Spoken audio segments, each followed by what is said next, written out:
Pakistan women team बड़ी हमें उम्मीदें थी कि एक ही वेन्यू पे पाकिस्तान वुमेन टीम ने खेलना है, एक ही किस्म की कंडीशंस होंगी, नो ट्रैवलिंग, नथिंग।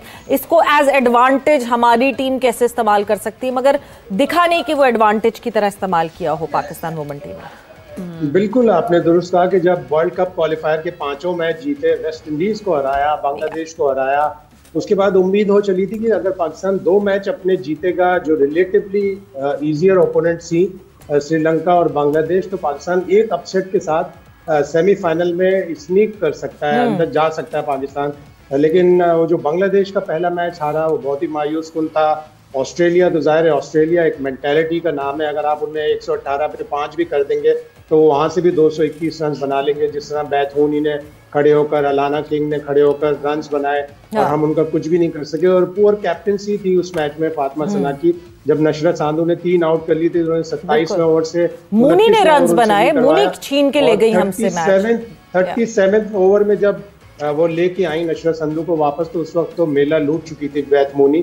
और इसी तरह इंग्लैंड वाला मैच बारिश की नजर हुआ, फिर हमारा न्यूजीलैंड का मैच बारिश की नजर हुआ। तो हमें एक आध मैच अगर हम अपसेट कर देते, इंडिया का मैच में भी हमने उन्हें 203 पे 6 बड़ा अच्छा पकड़ लिया था, जहाँ से ऋचा घोष ने बड़ी अच्छी बैटिंग की। तो इन लड़कियों को एक्सपोजर चाहिए, बड़ी टीमों से खेलेंगी। पाकिस्तान क्रिकेट बोर्ड को चाहिए, इस साल पिछले साल नकवी साहब ने आके 24 करोड़ जो सालाना बजट था उसको 70 करोड़ किया, लड़कियों को सेंट्रल कॉन्ट्रैक्ट दिए, फैसिलिटीज तो दिए, लेकिन उनको एक्सपोजर चाहिए। बड़ी टीमों से खेलेंगी तो सीखेंगी। कोशिश करे पाकिस्तान क्रिकेट बोर्ड के विमेंस बिग बैश लीग होती है और जो द 100 होता है, उसमें बोर्ड से बातें करें, ऑस्ट्रेलियन बोर्ड से, इंग्लैंड बोर्ड से हमारे ताल्लुकात अच्छे हैं, उनसे ये कहें कि हमारी प्लेयर्स को आप बुलाएं, पैसे हम देंगे। बिल्कुल बिल्कुल, इस तरह की कुछ प्लान आउट ज़रूर करना चाहिए वुमेन क्रिकेट के लिए। बट हाफिज साहब, आपसे जो है वो शाहीन ओडीआई के कप्तान, वो डिस्कशन आपसे रह गई थी, सो सही फैसला। देखिए, एक ये है कि हम कोई बात करते हैं अक्सर कि खिलाड़ी टेस्ट मैच में परफॉर्म करता है, हम उसको वनडे में खिला देते हैं, कोई वनडे में परफॉर्म करता है हम उसको T20 में खिला देते हैं, T20 में परफॉर्म करता है उसको हम टेस्ट टीम में या वनडे में डाल देते हैं। पाकिस्तान की आखिरी 4 बरस में PSL के 3 मरतबा टाइटल जीते हैं शाहीन आफरीदी की कप्तानी में लाहौर कलंदर्स जी, और उनको कप्तान बनाया गया है ODI फॉर्मेट का। ठीक है, अब ये सिर्फ खिलाड़ी ही नहीं, हम फॉर्मेट के हिसाब से बदलते मुंतखब करते हुए हम उनके कप्तान भी बना देते हैं। और सलमान अली आगा, जिनके बारे में अमूमी तौर पर यह बहस पाकिस्तान के क्रिकेट में जारी है कि वो T20 टीम में उनकी अपनी सिलेक्शन के ऊपर एतराज़ात रहते हैं और उनको मुश्किल होता है अपने आप को जस्टिफाई करना कि वो T20 टीम में कैसे आते हैं। अब ये वो चीज़ें हैं जो कि आपकी फ़ैसला साजी को मशकूक बना देती हैं। हर फैसला ये अल्लाह करे कि वो बेहतर हो और पाकिस्तान के क्रिकेट के लिए यहाँ से कुछ बेहतर चीज़ें सामने आएँ, लेकिन अंदाज़ काम करने का, वक्त का तयन और किस अंदाज से आप किसी को लाते हैं, किसी को घर भेजते हैं, ये चीज़ें निशानज़दा रहती हैं और फिर इसके ऊपर बात होती रहती है हमेशा। ये जहाँ तक ताल्लुक़ इस चीज़ का है कि कप्तान बदलने का या ना बदलने का, राशिद लतीफ़ साहब पाकिस्तान के फॉर्मर कैप्टन हैं, ठीक है, उन्होंने गुज़िश्ता रोज़ जब ये बदला तो एक पूरी की पूरी ना तारीख लिखी, कि तारीख उन्होंने लिखी कि 13 मार्च 2023 को शादाब खान को कप्तान बनाया गया। ठीक है जी, उस वक्त नजम सेठी पाकिस्तान क्रिकेट बोर्ड के चेयरमैन थे, मैनेजमेंट कमेटी के। 15 नवंबर को वर्ल्ड कप हारने के बाद बाबर आजम रिज़ाइन करते हैं, ज़का अशरफ थे PCB के चेयरमैन। फिर 15 नवंबर को ही पाकिस्तान अनाउंस करता है शाहीन आफरीदी को कप्तान। उसी दिन शान मसूद को भी अनाउंस करता है कप्तान। और ये यहाँ पास ही हमारे एक सैलून है, वहाँ पर वो अपनी स्टाइलिंग वगैरह के लिए भी आया, तो मुझे पता चला कि ये वहाँ पे मौजूद है। मैंने कहा इसने यहाँ से तैयार होकर वहाँ पर जाना है, इसका मतलब ये कि आज कोई ऐलान होना है। वो शाम तक ये ऐलान हो गया और उसके बाद आप शान को बनाते हैं। फिर आप 29 मार्च 2024 को शाहीन आफरीदी को हटा देते हैं। 31 मार्च को बाबर आजम को अनाउंस करते हैं T20 टीम का कैप्टन। 1 अक्टूबर 2024 को बाबर आजम फिर अपनी कप्तानी से अलहदा हो जाते हैं। 27 अक्टूबर 2024 को रिजवान को अनाउंस किया जाता है वाइट बॉल का कैप्टन। और उसके बाद 4 मार्च 2025 को सलमान अली आगा को कप्तान बना दिया जाता है। 20 अक्टूबर को एक मरतबा फिर शाहीन आफरीदी को कप्तान बना दिया जाता है। तो एक टीम हमसे बनती नहीं, ये उसकी तफसील है कप्तानों के हटाए जाने की। एक टीम अच्छी हमसे नहीं बन पाती जो T20 अच्छी खेले, वनडे अच्छे खेले, टेस्ट मैचेस अच्छे खेले।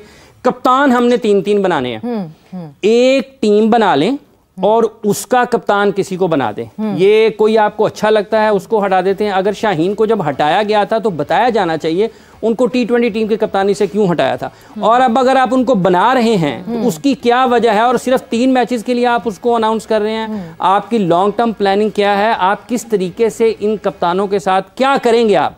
मतलब सलमान अली आगा के ऊपर एक तलवार लटकेगी ना T20 वर्ल्ड चैंपियनशिप से पहले, मुसलसल लटकी हुई है तलवार। हाँ, मतलब तो आपको क्लैरिटी नहीं दे रहा। और अभी जिस तरह शाहिद साहब ने बात की कि बहुत क्लैरिटी में जो अनाउंसमेंट हुई अभी शाहीन शाह अफरीदी की, उसमें साउथ अफ्रीका सीरीज का जिक्र है, दैट्स इट। उसके अलावा आगे की कोई डिस्कशन नहीं है, कोई बात नहीं है। तो इसका मतलब ये कि शाहीन शाह अफरीदी भी जब ODI सीरीज के लिए उतरेंगे तो तलवार तो उनके सर पे भी लटकी हुई होगी शायद साहब। बिल्कुल ऐसे ही है। और अब शाहीन की बड़ी जिम्मेदारियां हैं, शाहीन की जिम्मेदारी बढ़ जाएगी। अभी ये सुन रहे हैं कि T20 में वो नहीं होंगे। अगर वो T20 सीरीज में नहीं होंगे, वो पूरी एनर्जी के साथ वनडे सीरीज में आएंगे, कप्तानी भी करेंगे, बॉलिंग भी करेंगे। लेकिन अब उन्हें अपनी फिटनेस पर भी तवज्जो देना होगा। अगर उन्होंने सारे वनडे खेलने, सारे वनडे में कप्तानी करनी है। साथ ही साथ अगर T20 वर्ल्ड कप के बाद अगर ऐसा लग रहा है कि वो T20 के भी कप्तान बन जाएंगे तो और भी जिम्मेदारी उनके ऊपर हो जाएगी। और एक अच्छे कप्तान की निशानी कि उन्हें अपने 11-15 प्लेयर खुद सेलेक्ट करवाने होंगे। अगर 15 में उनके 1-2 प्लेयर जो वो चाहते हैं कि टीम में ना हो, उनको भी वो मजबूत तौर पर आना पड़ेगा शाहीन शाह अफरीदी को। जैसे अभी ये सुन रहे हैं कि रिजवान को टोटली वनडे की टीम से ही हटाया जा रहा है, तो ये शाहीन की जिम्मेदारी होगी कि वो सिलेक्शन कमेटी के पास जाए, वो हसन के पास जाए और कहे कि no, I want Rizwan in my one day side, because वो पिछले 20-25 मैचों से जो पाकिस्तान ने खेले हैं, सलमान आगा के बाद सबसे हाईएस्ट रन गेटर है, अच्छा विकेट कीपर है। और बदकिस्मती ये है कि हमने आज तक कभी रिजवान का मुतबादिल भी नहीं तैयार किया। बिल्कुल तैयार करने की। और ऐसे सवेरा ये जैसे अभी कप्तान की बात हो रही है ना, शाहीन का जिक्र किया है हाशमी साहब ने, ऐसा कप्तान ना बनाएं कि जैसे अभी मोहम्मद वसीम साहब बाहर से बैठ के कप्तान को फील्डिंग के हवाले से बता रहे हैं, वो बरहम हो रहे हैं। माइक हैसन अगर ऐसा करते हैं तो हमें बुरा लगता है, तो मोहम्मद वसीम के करने पे बुरा लगेगा। आपने कोई भी कप्तान जब बनाया है सोचकर बनाएं कि क्या उसको काम आता है अपना या नहीं आता। हाँ, डमी नहीं बनाना चाहिए कप्तान को। ठीक है, कोच और कैप्टन की कोऑर्डिनेशन बहुत अच्छी बातें हो, मगर जब तक वो फील्ड पे स्टेप नहीं कर गया। और अगर किसी को ये नहीं पता कि मैंने फील्ड सेटिंग क्यों करनी है, तो वो कप्तान है ही क्यों? बिल्कुल, उसका क्या काम है? जब आपने फील्ड पे स्टेप इन कर ली है, उसके बाद ये टीम कप्तान की और कप्तान ने लड़वानी है। मगर जहां कप्तान ने ये टीम लड़वानी है, वहां पे लड़ाइयां तो बहुत सारी हुई जब एशिया कप हुआ, और क्या क्या चीजें नहीं हुई। शाहिद साहब आप तो खैर वहां मौजूद थे। सो अब एशिया कप की ट्रॉफी जो है इवेंचुअली कोई 10 नवंबर की तारीख आ रही है कि दावतनामा भेजा गया पाकिस्तान एशियन क्रिकेट काउंसिल ने BCCI को दावतनामा भेजा है कि आए और अपनी ट्रॉफी ले जाएं, और बाकायदा एक सेरेमनी करेंगे जिसमें जो है मोहसिन नकवी साहब भी ट्रॉफी देंगे।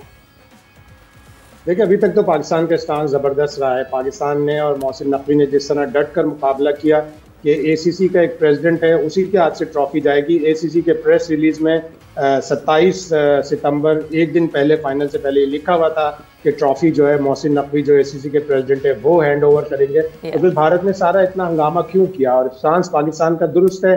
अब भी पाकिस्तान ऑफर कर रहा है कि आप 10 नवंबर को आए दुबई में, अपने 1-2 प्लेयर ले आए। नहीं, पाकिस्तान ऑफर नहीं कर रहा है, ऑफर कर रहा है। यही जो एक क्लैश है, यही सबसे बड़ा मसला है ना।